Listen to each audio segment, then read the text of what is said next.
औज़ुबिल्लाहिमिनश्शैतानिर्रजीम बिस्मिल्लाहिर्रहमानिर्रहीम। अस्सलामु अलैकुम वरहमतुल्लाहि वबरकातुहू। मैं हूँ हकीम ख्वाजा मोहम्मद नईम, सलीम दवाखाना बुलवाल की तरफ से आप तमाम दोस्तों की खिदमत में हाजिर हूँ। एक नए नुस्खे के साथ और एक नए टॉपिक के साथ आप तमाम दोस्तों के दरमियान हाजिरी हो रही है। हमारा जो आज का टॉपिक है वो है नाफ का टलना। ये एक काफ़ी पेचीदा बीमारी है। एलोपैथिक में इस बीमारी का कोई तस्वर नहीं है, जिसका देखी हमारे कुछ तबीब हजरात भी इस मर्ज़ को मानने से इनकार करते हैं। लेकिन ये मर्ज़ जो है काफ़ी पेचीदा और मुश्किल मर्ज़ है। जो लोग इस मर्ज़ के अंदर मुब्तला हैं वो इसकी पेचीदगियों से भी वाकिफ़ हैं और इसकी अज़ियत से भी वाकिफ़ हैं।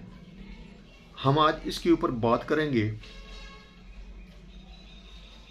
ये जो मर्ज़ है ये मैदे को बिल्कुल ख़त्म कर देता है, बिगाड़ देता है मैदे के निज़ाम को, आंतों के निज़ाम में डिस्टर्बिंग पैदा करता है।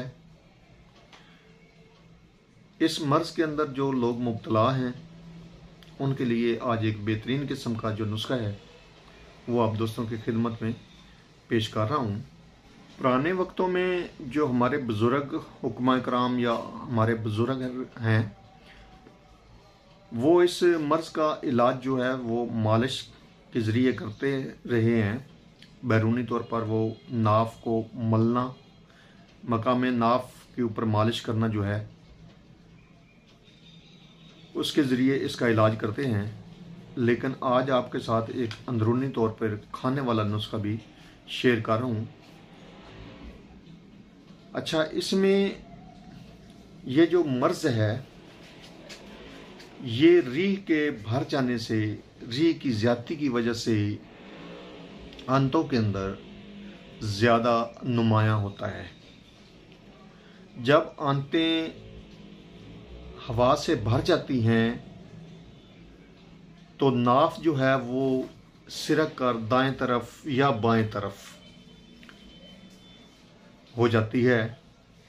अक्सर आपने सुना होगा कि मरीज़ शिकायत करता है कि मेरे नाफ के करीब हवा का गोला जो है ना वो बना हुआ है, वो कभी इधर हो जाता है, दाएं तरफ हो जाता है, कभी बाएं तरफ हो जाता है।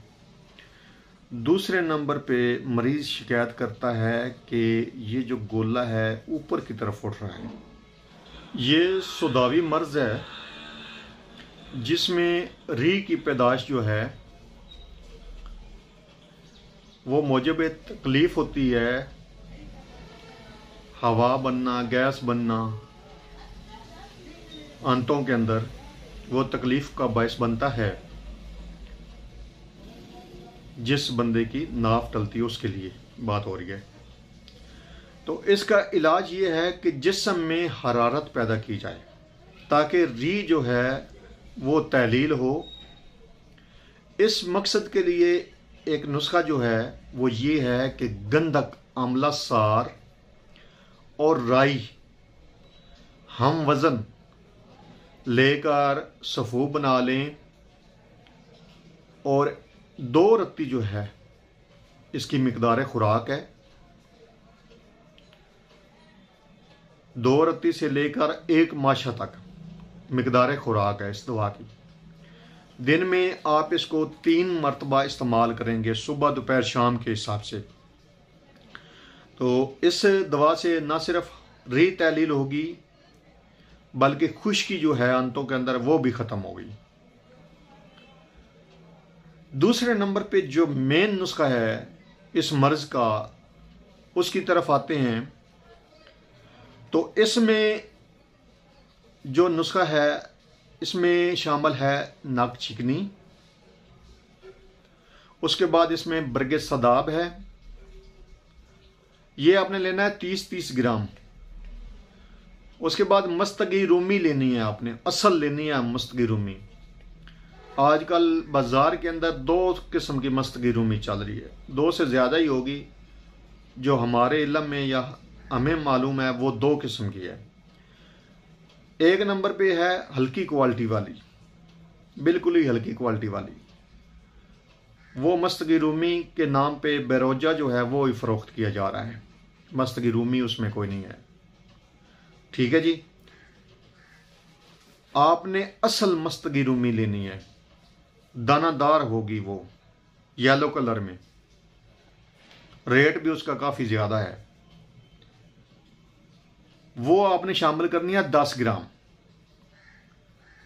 उसके बाद आपने इसमें शामिल करना है गुड़, 70 ग्राम इस दवा के अंदर शामिल करेंगे। अब यहां पे एक ज़रूरी वजाहत है जो ना करूं आप दोस्तों से तो नाइंसाफ़ी होगी और आपका नुस्खा ख़राब होगा, क्योंकि हमारा मकसद अल्लाह पाक के दिए हुए इल्म में से आप दोस्तों को आसानियां देना है। दूसरों की तरह अधूरे नुस्खे या तरीका ना सिखाना वो हमारा तरीका नहीं है। अब अगर आप मस्तगी रूमी को इस तरीके से कूटेंगे आवन दस्ते में, तो आपकी मस्तगी रूमी कभी भी नहीं कूटेगी। वो सारी जमा हो जाएगी एक जगह पे, यकजान हो जाएगी, लेस बन जाएगी, बबल गम की तरह बन जाएगी। आपने कूटना नहीं है मस्तगी रूमी को, याद रखिएगा। जो दोस्त अतिबा कराम हैं जो अभी अभी प्रैक्टिस में आए उनके लिए भी ये नुक्ता समझा रहा हूँ, और जो दोस्त आम है घरेलू तौर पर नुस्खा बनाएंगे उनके लिए भी समझा रहा हूँ। आपने मस्तगी रूमी को खरल करना है इस तरीके की मदद से, आवन दस्ते में करें या मेडिकल खरल में करें, इस तरीके से आपने उसको करना है खरल मस्तगी रूमी को। तो फिर ये तरीका जो है ये ठीक है। इस तरीके से आपके मस्तगी रूमी जो है बिल्कुल पाउडर बनेगी। और गुड़ की मदद से आपने इनको सबको दवाओं को यकजान कर लेना है। पहली जो दवाएं आपको 2 बताई हैं उनको आपने कूट लेना है, मस्तगी रूमी को आपने खरल करना है और गुड़ शामिल करके सफूब बना लेना है। 1 ग्राम इसकी मिकदार खुराक है। सुबह दोपहर शाम लें या सुबह शाम लें। मुतवातर कुछ अर्सा के इस्तेमाल से जो नाफ का टलना है वो इंशाअल्लाह ताला ठीक हो जाएगा। बाकी अगर आप नाफ का, जिसको हम धरन पड़ना भी कहते हैं, मालिश करवाते हैं तो किसी ऐसे कामल बंदे से करवाएं जो नाफ निकालना जानता हो या नाफ मलना जानता हो या मालिश करना जानता हो। क्योंकि अगर मालिश करने वाला अनाड़ी होगा तो नाफ जो है वो ख़राब कर देगा आपकी, अपनी जगह पे नाफ बैठेगी नहीं। तो फिर जो है इसकी अजियत वो लोग खूब जानते हैं जो सालों से इस मर्ज के अंदर मुब्तला हैं। तो इसलिए गुजारिश ये है कि किसी कामल शख्स से जो इसका तजर्बा रखता हो उससे मालिश करवाएं। और अंदर खाने वाली ये दवा आपको बताई है, इस दवा को बनाकर इस्तेमाल करें और अपने फीडबैक से हमें आगाह करें।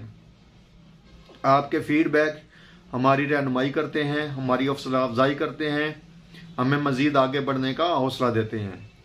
एक बार फिर आप तमाम दोस्तों से गुजारिश करूंगा कि जो दोस्त मेरे चैनल के ऊपर नए हैं और जिन्होंने चैनल को सब्सक्राइब नहीं किया हुआ वो खुद भी चैनल को सब्सक्राइब कर लें और अपने दोस्तों को भी चैनल के ऊपर इनवाइट करें। हाजिर होंगे इंशाअल्लाह ताला इसी तरह के मुफीद व मुजर्रब वीडियो के साथ। उस वक्त तक के लिए इजाज़त दीजिए। अल्लाह हाफिज़।